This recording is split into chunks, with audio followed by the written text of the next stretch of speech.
Yeah. Okay. We thank everybody for joining us on a beautiful Thursday afternoon, 1 week away from our midterm election voting day, even though voting day is kind of a thing of the past, I guess. With all Voting month. Yeah, voting month, voting era session. See some familiar faces and some new faces out there, and obviously we've got a whole world of folks logged into Zoom. I'm John Stoll. I'm an alumni of Oakland University. I graduated a long time ago, and I continue to be active with the College of Arts and Sciences. We have a former dean in the audience, I see, and I teach here as well as an adjunct professor. So when I get a little extra time in the schedule, I am in the journalism department teaching as well. My day job is in communications. Spent 20 years in journalism, most of which with the Wall Street Journal. Many years here in Detroit and also abroad. Always come back home though. So we're going to be together for an hour today, discussing and previewing the midterm elections, both issues and specific ballot options.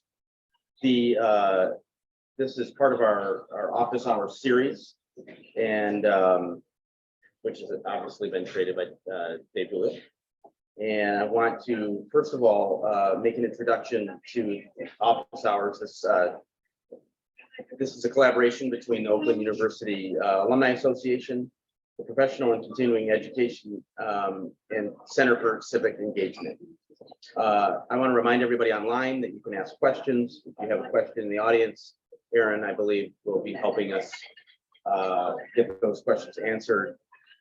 Questions should be short and to the point, so that we can keep moving through our hour and not spend a lot of time and sometimes it's hard to hear. So that is my request of the questions. I'll try to keep mine to the point too, even though I have a lot of opinions. I'm here as the moderator. Nicole Mathews is an associate professor of political science in her 10th year at OU. So previously she was a postdoctorate fellow at the Center for the Study of the Democratic Institutions at Vanderbilt University. Shout out to Nashville. Her research focuses on a very interesting intersection. I could talk to her all day. It's the role of religion and parties in Congress. So go ahead. You can have the floor, and then we'll take questions. Go. I'm sure Thanksgiving. I'm available for Thanksgiving dinner. I was going to say, I'm sure Thanksgiving is extremely interesting at your home. Dave Dulio is a rock star. He's a professor of political science and director of the Center for Civic Engagement at Oakland University. He makes us proud all the time by being a regular commentator in the media. But most importantly, he teaches here courses on campaigns and elections, Congress, political parties, interest groups, and other areas of American politics.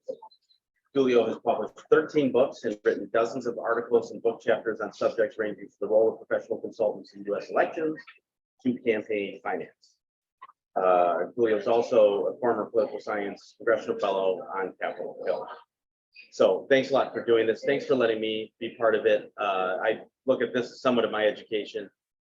Even though I listen to a lot of national, I don't get deep enough into Michigan related subjects, but they are always interconnected. But as the great John Lees in the political science department taught me 25 years ago, all politics are local.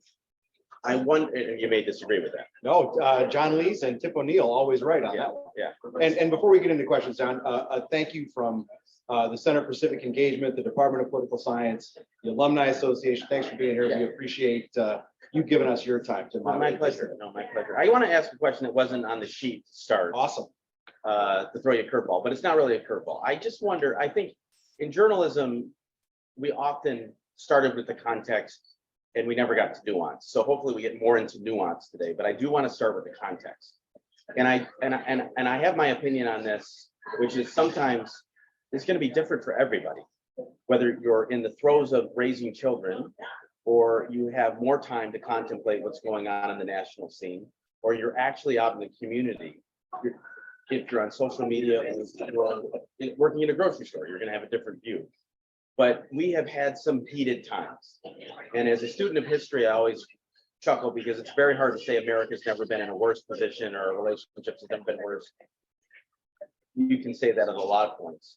But I do wonder, both of you, given your different perspectives, different views, what you see in the classroom, in your research, and obviously in your spectating of American politics, when it comes to the environment, and it comes to the tone, particularly when it's politics are the backdrop, where are we at versus maybe the last couple of years, pandemic, Trumpism, obviously the contentious issue of abortion has been front and center, but where are we at as people? I mean, are we in a little bit more of a relaxed state?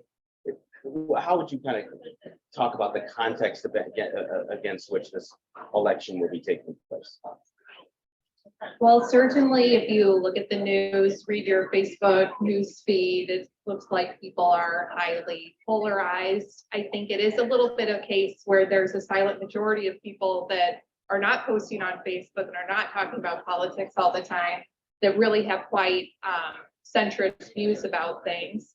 But the voices that are being heard are certainly polarized, and that contributes to kind of this apathy, cynicism about politics that a lot of people have, that we can't come together and solve problems. And I think that it's a little overblown. We did have several bipartisan COVID relief packages passed during the pandemic. We had a bipartisan infrastructure bill passed. And so there obviously is some legislative accomplishments that are happening. We have very bipartisan support for the war in Ukraine, which is an issue that a lot of Americans are united behind, and the two parties are united behind. Other issues obviously are a lot more contentious, like abortion.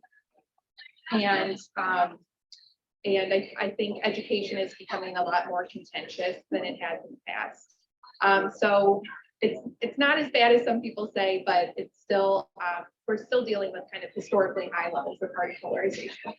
Yeah, it's bad, right? I mean, but it's not the first time the country's been divided. It won't be the last time. I think that it's not that it's cyclical, but you see these waves over time of polarization, both in the electorate and in Congress. Nicole knows much more about that than I do in her study of the institution. But I also think there's, and I would like to echo her point about bipartisan legislative accomplishments. And I think that not only at the federal level, but at the state level, we've seen that as well. Those are the things that never get reported, right? You never hear about all of the legislative work that does happen. Some of it's minor, but some of it's a big deal, right? The COVID relief, the infrastructure bills, those are big deals. I think the difference today is we have an outlet to let everybody know how polarized we are, right? I mean, it's social media that gives us this, in some cases, megaphone for that boisterous minority, right? That I think exists. So I'm not so sure the polarization is all that different, but I think the fact that we have a very readily available outlet, to be able to spew whatever nasty stuff we want to spew is a big difference. Yeah. One of the truths I think that I've always heard is that midterms are never good for the party in power. There did feel like there was quite a tailwind earlier this year for Democrats with the abortion issue primarily. But watching your comments the other night on, I think it was Channel 2, that seems to be changing. I mean, what's the view for the Democrats going in? I mean, is it status quo that it's not going to be a good year for the party in power, or are there some specific issues that kind of shake up the playing field right now? particularly on the national level. Yeah, I think it's just historical pattern that is rarely broken, that the midterm is bad for the party of the president. And, you know, in terms of the House of Representatives, only twice in the last 100 years or so have candidates of the president's party gained seats in the House of Representatives. A little bit more in the Senate, which just have different dynamics. But those two instances, I would argue, are both they're certainly outliers, but I think they're artificial. We can talk about that if you like. But to answer your question, I think the fundamentals were always going to be bad for the Democrats. I think there was a bit of a reprieve over the summer as the issue of abortion became more front and center for more voters, and frankly, Democrats highlighted it in their campaigns and in their television advertisements. But now the issue space has shifted back to, I think, Republican advantage on the economy. People are sort of they've made up their mind about abortion, and they're not changing it.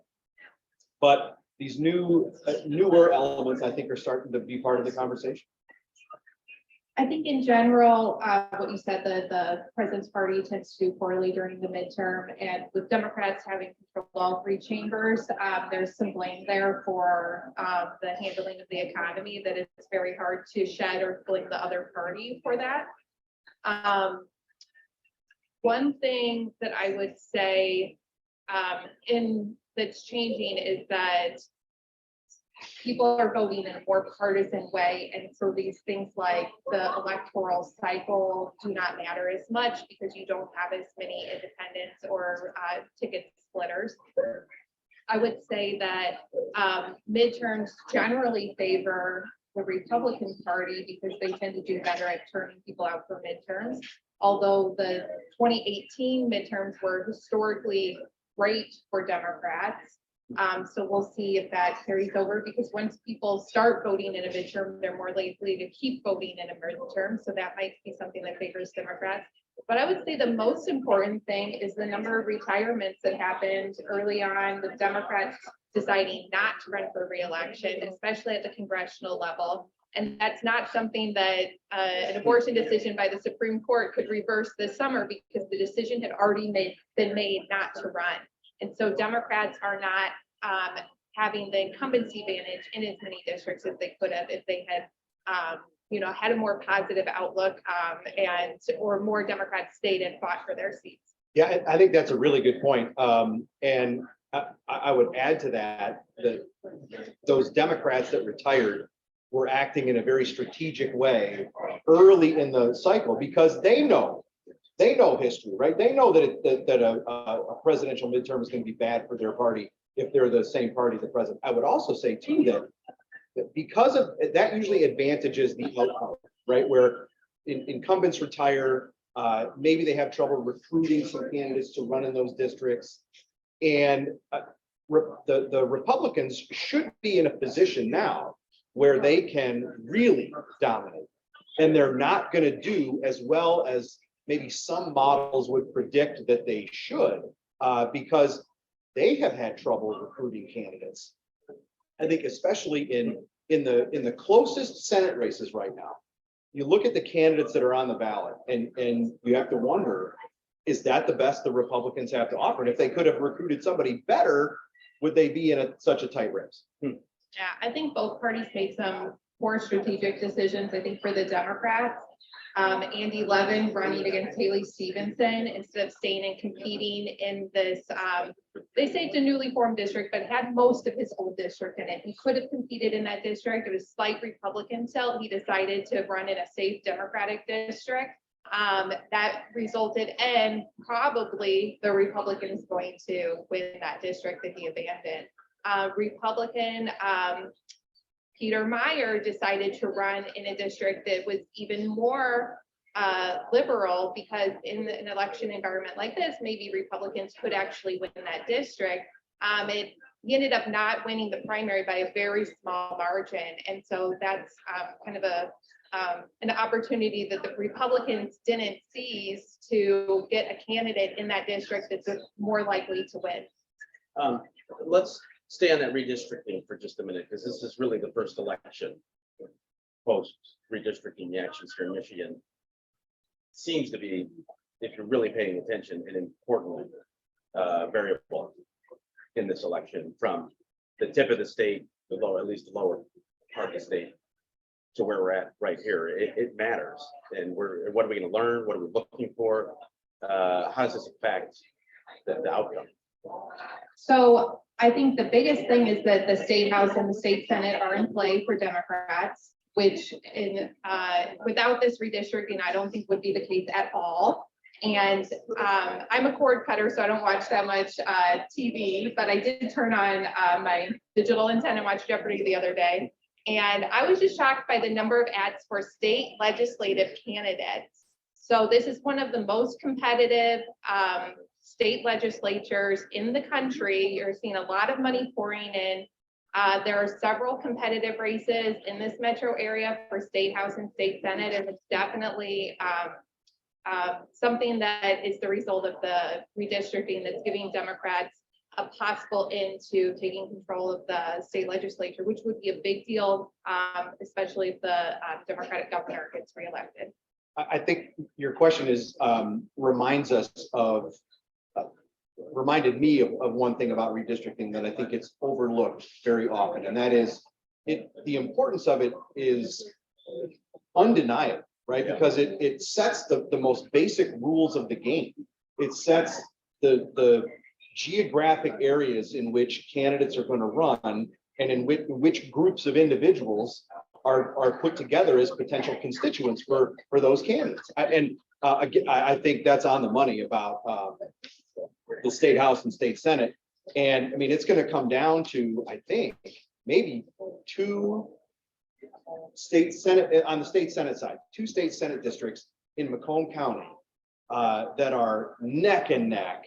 And, you know, they're probably neck and neck in part because of redistricting, right? Because Macomb County, that's a Republican county these days, right? And it's not the it's not the old Reagan Democrats anymore, right? They're Trump and that Republicans. was very interesting when we were covering it at the Wall Street Journal.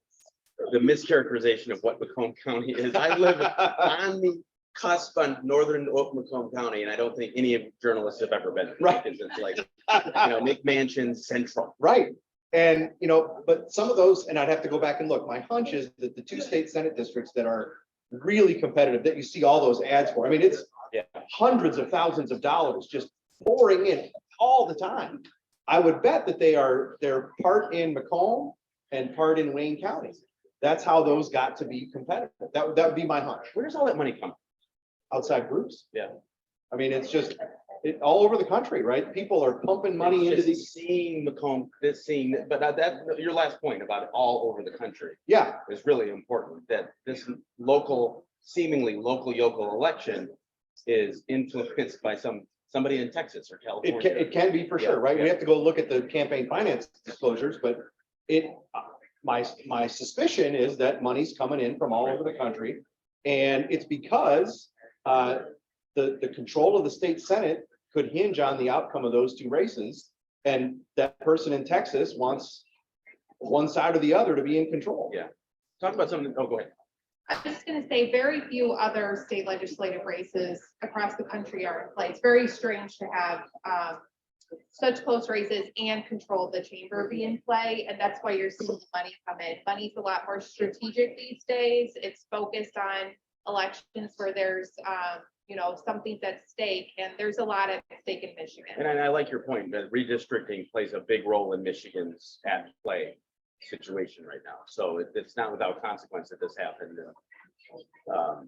You know, I didn't want to ask this question now. I want to ask it later, but when you talk about the role of money, I think I understand Cheryl McGinnis' question, which is, as a 15-year incumbent, I think on school boards. I wanted to wait on this, but school boards are so fascinating what's going on there. Yeah. And there's outside money swaying people on the school board right now, which are supposed to be nonpartisan, which make it very difficult for the schools, those who are running for office to respond, but they become very partisan. Is this the new norm? And when you look at school boards, are they being a little bit overblown, or is there really a shift going on in how contentious and how much people are paying attention to? Obviously, critical race theory and a couple other things have brought this to the fore, but this is a new playing field. Are we bored? Are we looking for new places to pick on, or? No, I have a theory about this, and I'll try to keep it short, but it all goes back to Terry McCullough and the Virginia gubernatorial race in 2021, right? When Terry McCullough said something to the effect of, I don't think parents should have any say in what happens in their kids' schools. Yeah. Right. Well, parents went, you got to be kidding me. What are you talking about? Right. So my theory is that when things are going fine and swimmingly, parents and the community are fine to say, are happy to say, look, you all run the schools, right? Superintendent, school board, you guys do. Fine, I'm good. But when it becomes a salient issue, which it has become with questions about what's being taught, questions about what books are in the library, right? People, so all of a sudden they peak up, right? They're like, wait a minute, what is going on here? And now they change their tune from being, I think, being fine with the trustee model of representation, right? I trust you to make those decisions to, hey, wait a minute now, I want you to act as a delegate and use that model of representation where, hey, you need to listen closer to what I'm saying. And when parents don't get that, they run for school board. Yeah. Right. So I think it's a lot about saliency of the issue that has popped up and is, I don't think, going away for a while. Yeah, I don't think it's a new issue at all. I mean, to me, it sounds a little bit like We Got Trouble Right Here in River City, and that's a musical that takes place 100 years ago with dirty books. What is different is that Democrats used to have a clear edge on education issues, and so they were the ones bringing up education in campaigns. And this cycle, we have Republicans bringing up the education issue because they feel that they are closer to the median voter on that issue than Democrats are. We talked a bit about the races in Michigan for state. Liz Cheney came out and endorsed House Democrat Alyssa Slotkin. I mean, is this going to help? Listen, if we could use that for a broader aperture of Michigan's congressional seats, what's at play, what's important. We talked a little bit about Stevens and a couple other races, but there feels like a little bit less of a focal point on this in the media right now, and I'd love to get your take on what we should be paying attention to. Yeah, so Slotkin's in a very competitive district, and she's always been in a very competitive district. She's always had kind of a Republican advantage district, and so her whole career, which is not that long, but she has been kind of doing the moderate thing and being centrist. And I would say the issue that she's not centrist on would be abortion, and she's campaigning heavily on abortion rights. And I think she's counting on some Republican women to join her, and that is why Liz Cheney was, I would say, an asset to Alyssa Slotkin. I don't think Liz Cheney has a huge following, but there's a little political cover there. For if you want a split ticket, maybe, if Liz Cheney, who is fairly conservative, is supporting her, then that's helpful. What I do think is interesting about it is that I think it's an interesting move for Liz Cheney. Yeah, I was going to ask you, why does Liz Cheney do this?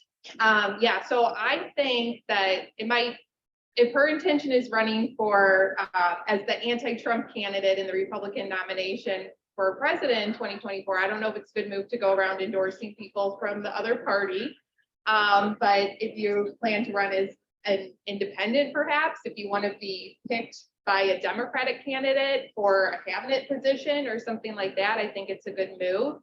But it's definitely It's a interesting. little Joe Lieberman to me, just like, I'm going to go find the people that I like, not the people that are on my team. And dipping one's toe in the water of the other party, right? I mean, and Liz Cheney can't win a primary in the presidential race. I mean, If there's 20 candidates, you could. well, and there might be. I'm not convinced that it's a big boost for Slotkin. Yeah. In fact, I think it might be a net negative because, Liz Cheney does not have a huge following, but she does among Republicans. Yeah, she means And something. they hate her. She means something. Right? They hate her. And so what's it going to do, right? It's going to energize the Republican base in that district, even more. And so folks The who, people who hate Liz Cheney are not gonna vote for Alyssa Slotkin, period. true, but the question for me is, are they They gonna might vote vote at for all? her opponent. Well, were they gonna vote at all, right? They might have been, an unactivated Republican who was just gonna stay home. Right now, that might just light the fire that's needed. And does that affect other things on the ballot like Prop 3? It could, Yeah. right? I mean, any new Republican that is coming to vote who wasn't going to is likely going to vote for more, especially somebody who is voting against Alyssa Slotkin because she got endorsed by Liz Cheney, right? They're going to carry down through the ballot, right? So that could help Tuba Dixon, that could help Matt DePerno, et cetera. Does back up a little bit to one of the things that you had mentioned the other day, which is a changing dynamic, is the role of the economy, which by now we thought maybe inflation would be under control. I was telling you, I went to the grocery store to buy some hot dogs this morning and I felt like I was buying filet mignon. Yeah. So it hasn't changed. Do voters believe that their vote actually affects the economy? How does that work with the psychology of a voter when they start to say, I am fed up?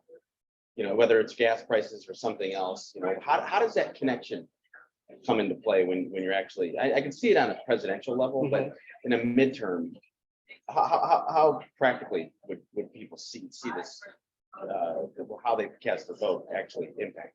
I guess I think I see it more as a reaction to frustration than I do some sort of policy solution, right? I mean, people are pissed and they're pissed at the president. Whether that's right or wrong is neither here nor there, right? It's just that that's who people look to lead on the economy. And when it goes south and you have high inflation and high gas prices and high hot dog costs, right? Yeah. That stinks. But people can't take their frustration out on the president. So they're left to take it out on candidates that are from his party. I think that it's not more complicated than that, or what am I missing?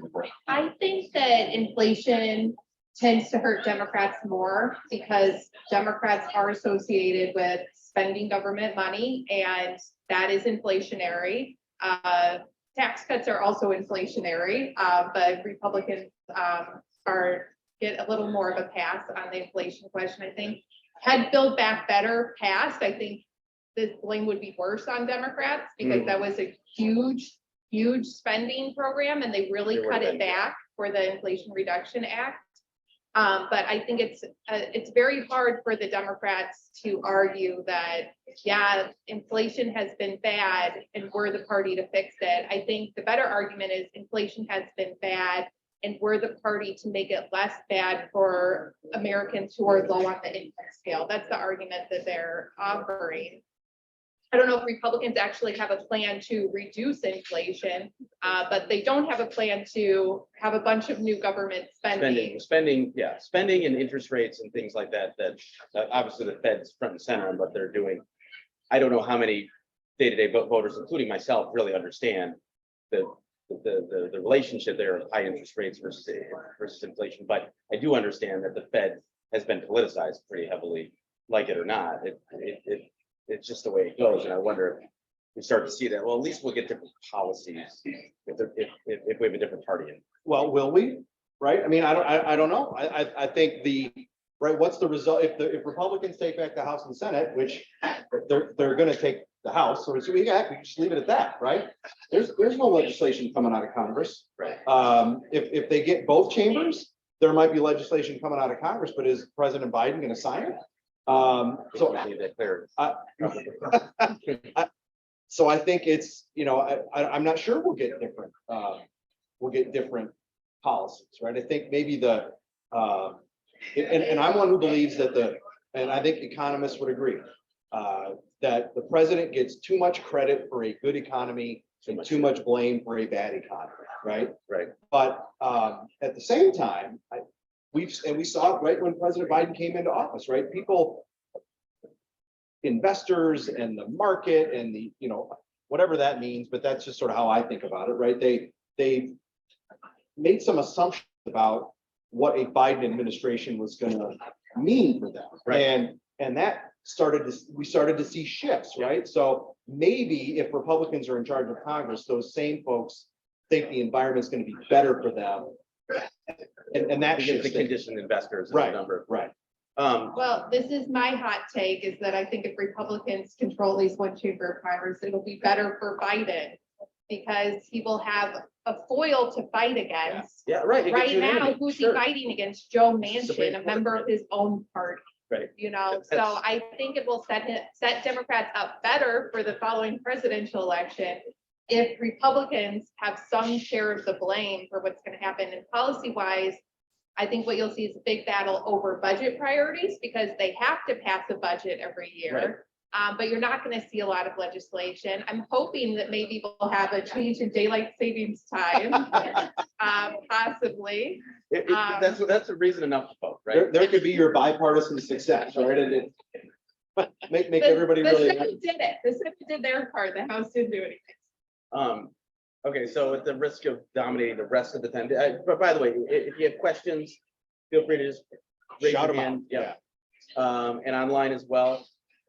Welcome more than just me asking these questions, but I think I'm not going to Big Gretch versus Tudor. I mean, I was really interested in your comments the other night that Tudor, this is not a political thing. This is watching politics for so long.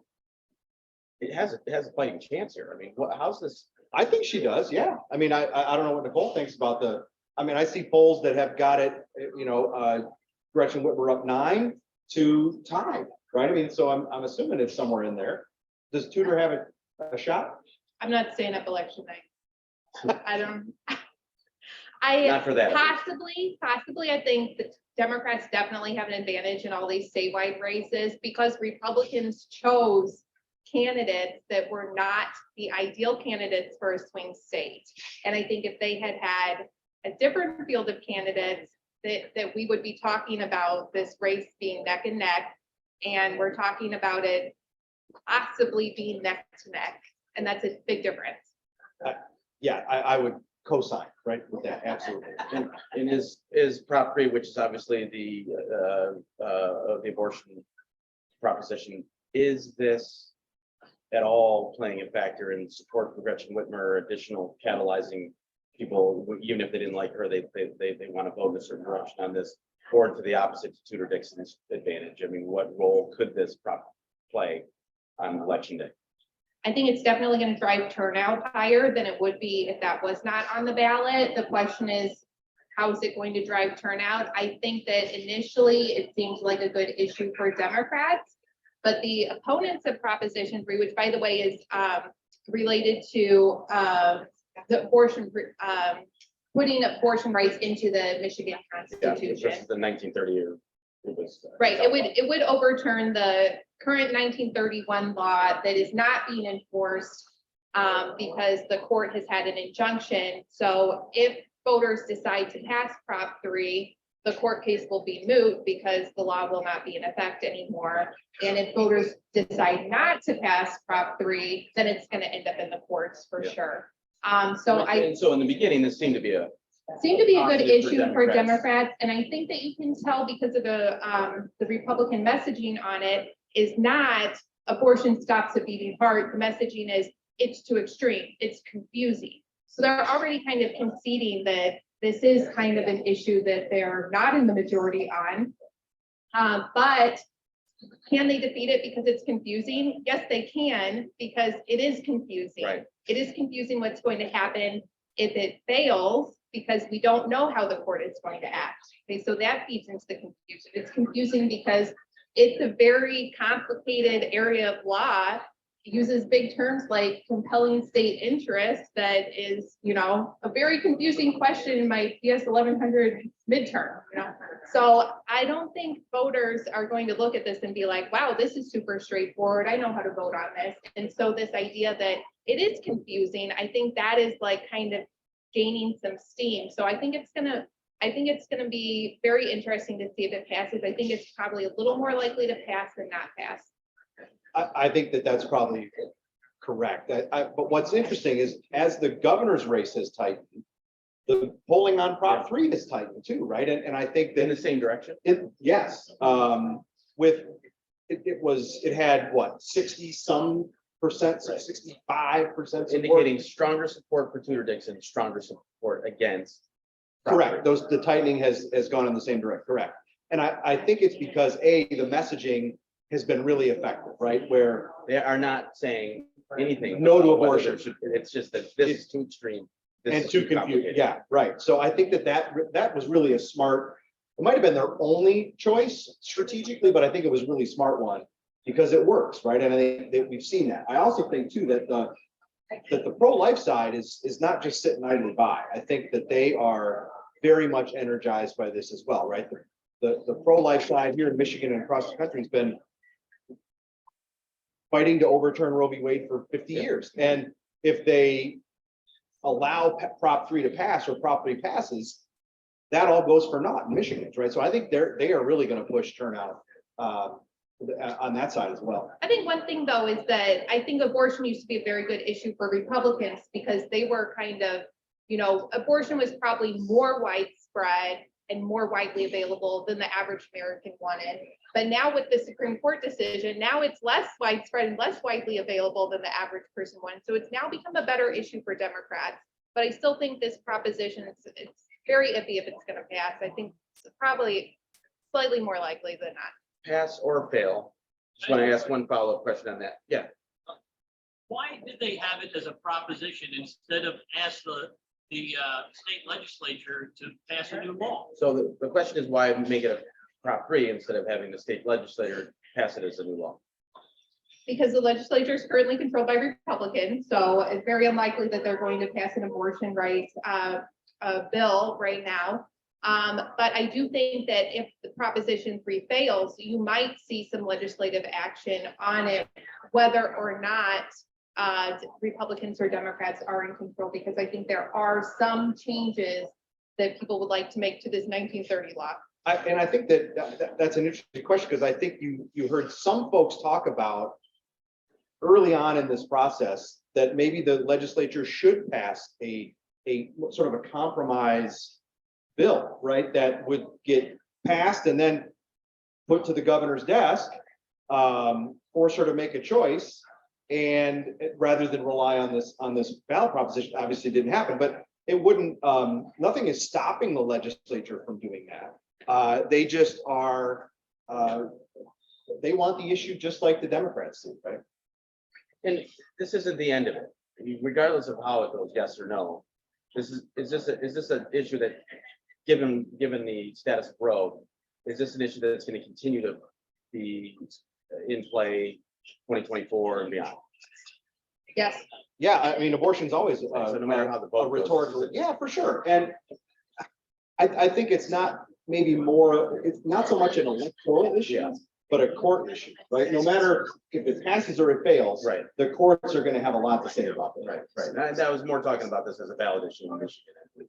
This is maybe a very unique time. If it And then fails, the courts are gonna, it's incumbent on the courts to continue. yeah, I mean, if it fails, it can always come back. Right. Right? I think we had another question. You were mentioning about, the Republicans on the ballot, or basically for all intents and purposes, Trumpers, most of them, and that might be why the Democrats can take control of the governorship and state legislature and stuff. Do you think though this 2022 election might be a situation where kind of the Trump Republicans and Trump voters are like, well, we failed to break down the door this time, but we're going to do it next time? That seems to be the way the political trend within the GOP base since 2016. I'm just wondering your thoughts on that, kind of the continued takeover of the GOP by not just Trump himself, because Trump's going to be gone one day, but the voters who are more energized in that direction. I see a decline of moderate Republicans and the increase in Trump Republicans. Well, what's your general thought on that as it applies to Michigan? Yeah, the question would be for 2022, Michigan national as well, but Michigan, that this is an opportunity for Trump voters to make another statement, right? To continue to knock out the wing of the GOP that they don't like and take it to the extreme that they'd like to see it go. Yeah, I mean, to some extent, the question's already been answered by the primaries when Trump endorsed Republicans did very well in primary elections across the country. including here in Michigan, right? I mean, Matt DePerno, Christina Carano at the Republican endorsement convention in the spring. They won close, but they won. Caramo more so than DePerno, but then you go over to that third congressional district we were talking about, and John Gibbs. But we can't talk about that without mentioning that he may not have won that primary had the Democratic Party not spent about $500,000 to boost him right before the primary, right? I mean, I think that's another aspect of this that is a fascinating piece of the The strategy being to put money behind people that they saw as extreme, to boost them in the short term, so that the long term. So because the Democrats see them option look better. as more easily defeatable. Yeah. I think this election cycle has proved that you need Trump's endorsement to win the primary, but you maybe do not need it to win the general election. I think Georgia is a good example. The governor, Kemp, stood up to Trump, did not find 10,000 extra votes that Trump wanted. He's doing very well against a national figure, Stacey Abrams, who's running for governor. He's polling well ahead of her versus Herschel Walker, Trump's endorsee, who's having a very hard time against Raphael Warnock. It could go either way. The Senate race in Georgia is something that should be easily won by Republicans. And you know what? And that's another one of those examples of a bad job of candidate recruitment, right? I mean, Herschel Walker sounds great. It's famous star, right? He's a god in Georgia because he was so good for the Bulldogs, right?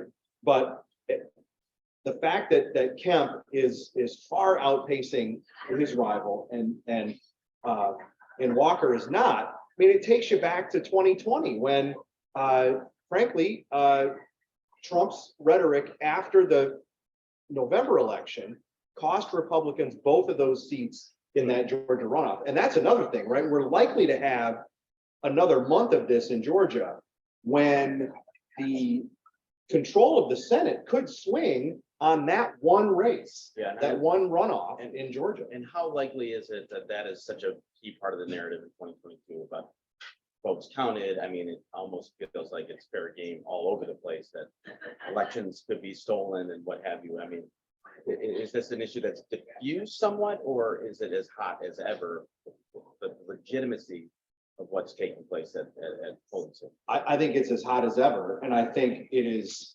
We're in for a rough week, I think, after, because In November, we should probably take a week off. probably, yeah. All of the signals are that it's going to take a while to count all the absentees. And that's it's the same kind of scenario we saw in 20 when, Republicans were leading when everybody went to bed because they didn't want to wake up. And then you wake up and then all the absentees have come in and all of a sudden the other candidates ahead and people are like, what the hell happened? Right. What's likely to happen in terms of what we see? Who's going to be looking stronger before we go to bed? Who's likely to get that tailwind from the absentees being done?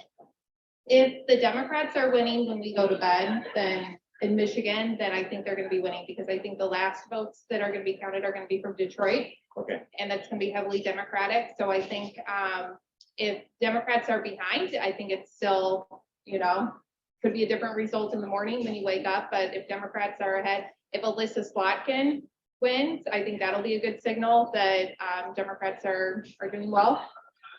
If she's behind, that could be a big signal that it's going to be kind of a Republican wave in Michigan. I do want to say something about the results of the election. People question it. I think certainly there's a minority of people in America that are, willing to question every election result that they don't see personally counted themselves by hand.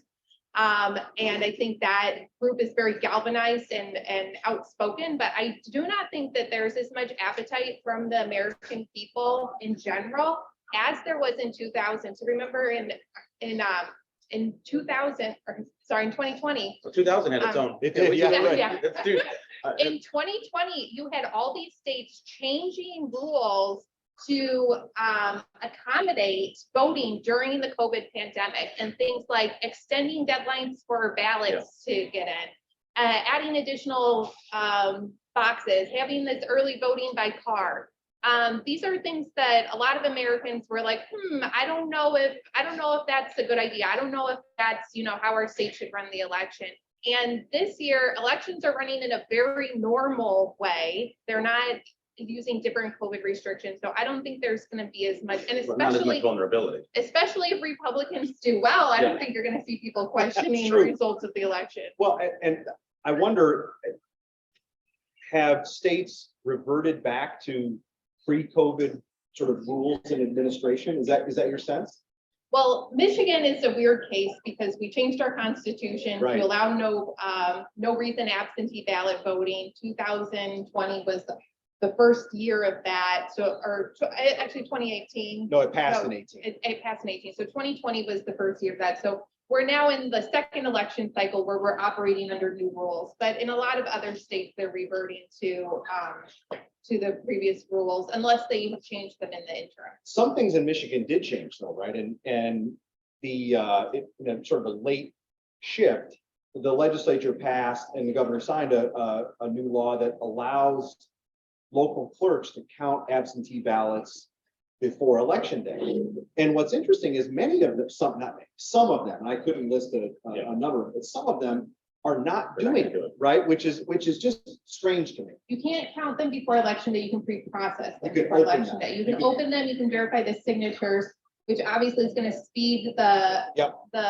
process along. But because the legislature waited so long to grant that privilege, some cities weren't set up to, be able to hire a few extra people to help with the pre-processing. We did have pre-processing in cities above a certain population in 2020. So in larger cities, it's not really going to change. And I think your question about early vote or what it looks like on election night, I think is different in different states, right? So we're going to all watch these 4 or 5 really hot US Right. Senate races. Right, which are, Pennsylvania, Georgia, New Hampshire, Arizona, Nevada, Yeah. right? I mean, that control is going to hinge on those 5. Right. But Pennsylvania, we're not going to know the results right away because they allow, in Michigan, it has to be received by election day. Right. In Pennsylvania, it has to be postmarked by election day. So they're still going to be counting things. that votes are come in going a to, little later. like Friday, votes are going to be coming, in, right? Which was an Which is issue. absolutely. I do think that but in a state like Florida, right, where we have interesting early vote numbers Right. because they have party registration, Republicans are relatively speaking crushing it when it comes to having their voters turn out and get ballots in early. So that might be a state where you don't see the same kind of trend as we're likely to see in Michigan, with Democrats ahead on election, Republicans ahead on election night, and Democrats ahead with the absentee. And Florida is a fast counting state. They changed their election laws after the debacle in 2000. And so you'll have results from Florida like ASAP. We'll go back to Florida in just a bit. Let's come back to Michigan. Props 1 and 2 have gotten far less pub, but they're important. Prop 2 is one that is very interesting about voter rights and would amend Michigan's constitution by protecting, this is the way it's built, by protecting and expanding voter rights. I know there's plenty of dissent on the other side that has, but it just isn't getting as much. What's going on with 2? What do we expect? Prop 2 changes almost nothing for the regular person and how they interact with elections. It will allow for early voting, but you can already do that by just getting an absentee ballot, filling it out and handing it to the clerk. The only change with early voting would be like you get an early ballot and then you feed it into a ballot machine instead of putting it back in the Yeah, envelope. so it's very So- procedural. You will not, the average person will see no difference if that proposal passes. What could happen if it does not pass is that the legislature could pass this secure the vote petition that is not on the ballot, could get on the ballot in 2 years, but it didn't make the deadline for this ballot. But importantly, it could go to the legislature and be passed without the governor needing to weigh in on it, because Michigan has kind of weird initiative rules. And that, I think, was the plan from the start, to not have it go on the ballot, but have the legislature be able to pass it. And if the legislature passes it, it would roll back certain provisions like currently, if you don't have an ID, you can sign an affidavit that you are who you are and still be allowed to vote on a regular ballot. If the secure the vote plan passes, you'd have to vote on a provisional ballot and later prove your identity. So things like that could be changed by the legislature. If Proposition 2 passes, it will basically codify things into the state constitution that is currently how we practice elections. And so basically like defend against Republicans in the legislature passing the secure the vote. And I think there's an interesting messaging component to this, to the folks who are for Prop 2, which is, you know, they say in some of their advertising that it will make voter ID part of the Michigan Constitution, which of course is what the other side wants to do more, right? But they have taken a cue, right? That voter ID is actually pretty popular, and that they want to note and claim, and accurately, I guess, that it would make it permanent, right? Yeah. So, well, not as catalytic as Prop 3, it still is something that for people in the know that care about this stuff, it may get them out to vote. Yeah, I think if Prop 3 wasn't there, this one would be the divider of And the thing I found interesting about Prop 1, correct me if I'm wrong, it would be a term, but really a term limit. Yeah, it's a term limit Expanding and the financial term limit. disclosure Yeah. amendment, yeah. Yeah, that one's kind of interesting. Currently we have 6-year term limits in the House, 8 years in the Senate, and a complaint that is bipartisan complaint in the House is that people are there for such a short time. They could be chairing a committee their first year, second year, or third year in the House. And so what this would do, currently you can run, you can be in the state legislature 14 years total, 6 in the House, 8 in the Senate. This would put a 12-year cap, so it actually decreases the total amount of time you could be there, but you could spend that 12 years either in the House or the Senate or some combination of both. So hopefully we'll improve things in the House if it passes, with people having more experience before they're thrown into chairing a committee early in their career. We're coming up against time. I do want to ask a very interesting question that came in from, of course, an anonymous attendee, but it's a good one. I think we did hit redistricting, which is a question that came up. We did hit that earlier. We can revisit that offline, but with Tudor Dixon and Gretchen Whitmer, is there I'm kind of asking the question backward. Is there a message that average voters and the polarization of parties is there any reason to think that these are two extreme examples of their parties, or should we see them as very indicative and proxies of where the GOP and Democratic Party are today? That's a great question. The questions are those two Are candidates extreme? they really indicative of where the two parties are today, or are they operating on some level of the extreme of the two parties in their own ways? I mean, I guess I would answer that two ways. One, I don't think Tudor Dixon was the most extreme Republican in the primary part, right? So I mean, the second piece of my answer is that I think being a Republican in Michigan or a Democrat in Michigan is very different than if you're a Republican in California or a Democrat in California, or a Democrat in Texas and a Republican in Texas, right? I think there are big regional, cultural, political differences, right, that drive those things, right? I wouldn't say Whitmer is particularly extreme. She ran on fixing the damn roads, which is about as centrist of a platform that you could run on 4 years ago. I do think that at the beginning of the pandemic, she took a harder line on restrictions than most other governors in the nation. And then at some point, she kind of did a 180-degree turn and was very she made her point, and then very they hands tried. I on. mean, does there an so I- overhang at all of those that decision? Yeah, It seemed that she got a very good national platform for being on the extreme side of an issue, and then when it really met, later on, she dialed way back in. And yeah, what are well, people I gonna think remember? she's still on the hook for, people are gonna blame her for kids being online for school for so long. Even though technically she didn't shut down schools for that long. I think at the very beginning of the pandemic, and then around Thanksgiving, Christmas, during the first year of the pandemic, were the only time schools were required to shut down. There was a compromise with the state legislature that made it up to the local school districts. But I think there's enough there that that you could paint her as extreme if you wanted to. And then, Tudor Dixon is I mean, both of them are currently running on very bread and butter issues like the price of cereal. I think is that Gretchen Whitmer's Yeah. commercial in front of a bunch of cereal boxes. And Tudor Dixon is running on kind of these educational issues, giving parents more say, but really kind of centrist issues, I think. So whether they are in their, private life or once they win office, if they're going to be extreme, I don't know, but how they're running their campaigns, they're certainly like taking a kind of centrist stance. All right, let me close with my national media question, which is, what will the election results, what can the election results tell us about Ron DeSantis' ability to beat Trump in a primary? Which, thank you, anonymous attending for prompting this. Well, DeSantis is gonna run away with it in Florida, right? With his reelection. I think that will put him on a very strong foundation. Yeah. Should he choose to challenge the former president. If the former president even throws his hat in the ring for 24, right?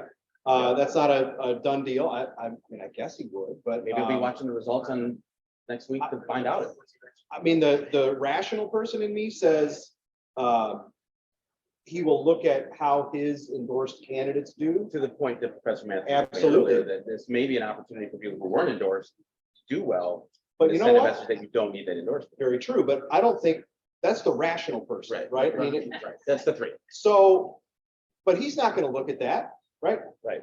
My bet is he runs. What do you think? My bet is that he runs no matter what. I think DeSantis is probably the most Trump-esque candidate that does not owe anything to Donald Trump. Yeah. He didn't gain prominence because of Donald Trump. He gained prominence probably because of the line he took during the pandemic and how he ran the state during the pandemic. And so I think it's gonna, if they both run, I think it'll be very interesting because I don't think they're separated on the issues. And it'll be more of a question of personality. And if DeSantis is, he might be kind of an out that the Republican Party can take to slowly transition itself away from Trump rather than having to make a clean break from Trump But it in goes- order to like be competitive in elections. It goes back to the previous question about the, sort of who controls the party, right? I think it's up to the voters in the primaries though. And you look at the polls now, I mean, it's far away, but Trump crushes everybody. That's because of And- name recognition. Well, fair enough. I mean, Yeah, he's popular. It's not name recognition. It's because people. like what he Republicans did. like him, yeah, right, I mean, but it's Republicans like him. Well, one of the points made in the audience by a couple of attendees was that his popularity, obviously, it doesn't seem to be waning. We've got a week to go until election, which is an eternity, and then we can start talking about 2024. Yeah, right, On November 9th, when we meet again, Wednesday night, 7 PM, we'll have another office hours, virtual only. We'll cut you off. go right ahead. And because that will we'll be able to talk about a lot of the things we've been trying to predict today. Thank you, everybody, for attending. Thank you to all of the departments that come together to make this happen. And thank you for doing this. Because I've really been enriched by being able to participate in this online. So thank you for. Appreciate it, thank you very much. you. Thanks, everybody. Get out and vote.